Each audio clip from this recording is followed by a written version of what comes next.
Ladies, for 45 years, Feminist founded National Center for Lesbian Rights have been advocates for all. The National Center for Lesbian Rights will celebrate its 46th, do you believe that? 46th anniversary in November. NCLR established a path when there was no such path in 1977. With a commitment to racial and economic justice and our community's most vulnerable, NCLR is a leader at the forefront of advancing civil and human rights for LGBTQ individuals and their families through impact litigation, public policy, and public education. The organization is funded by feminists. Rupert-Gordon, a social worker, stepped into the role of heading NCLR at a historic moment, the pandemic and a racial reckoning in the world 2 years ago.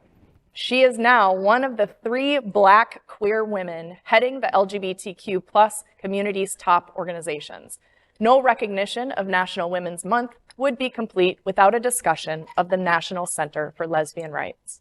So here. I mean, look, they've been doing the work for 46 years, and now we have a Black queer woman representing us and leading the way. I love it.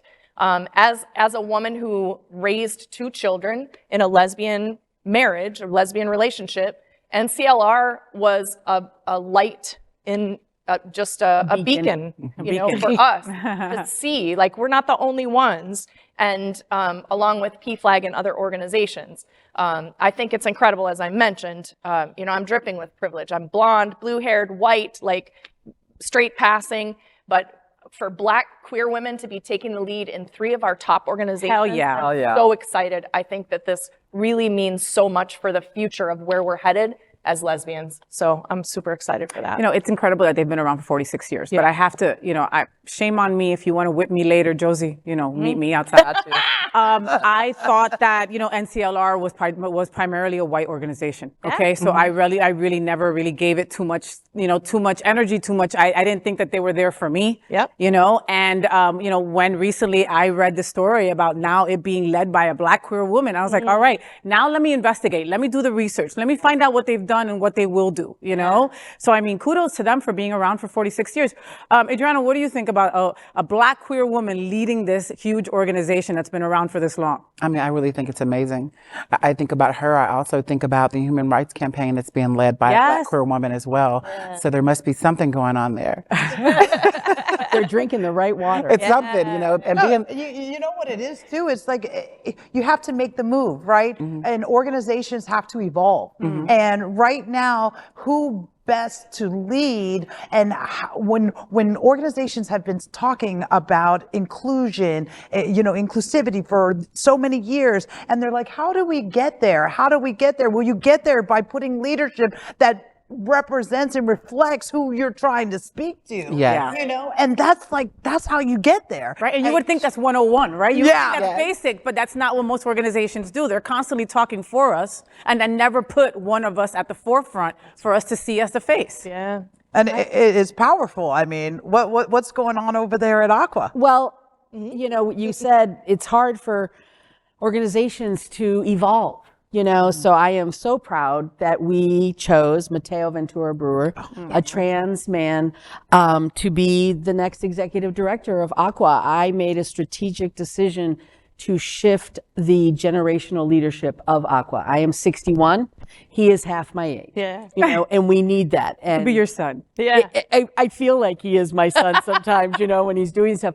But he's only been here for 5 weeks, and I'm just so excited for what's ahead of us. Karen, so I can't let you go without asking you about that, because I have to say that as a Latina queer woman, when I first saw that a man was going to lead Aqua Girl, I was a little taken aback.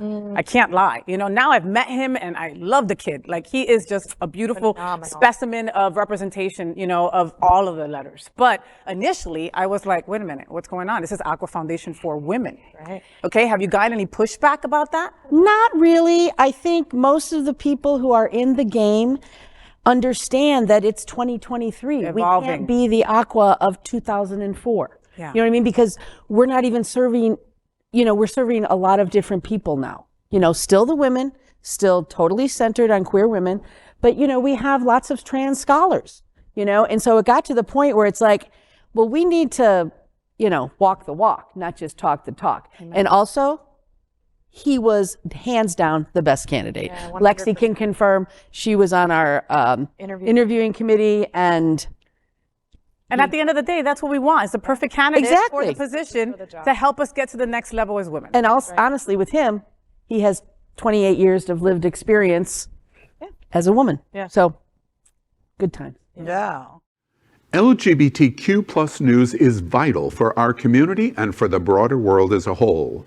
We have enough enemies at Fox News. Tucker, Sean, and Lara are loud. We need passionate allies. Happening Out television network, Queer News Tonight, and It's Happening Out are literally out of the closet and into the headlines. Our community needs your support.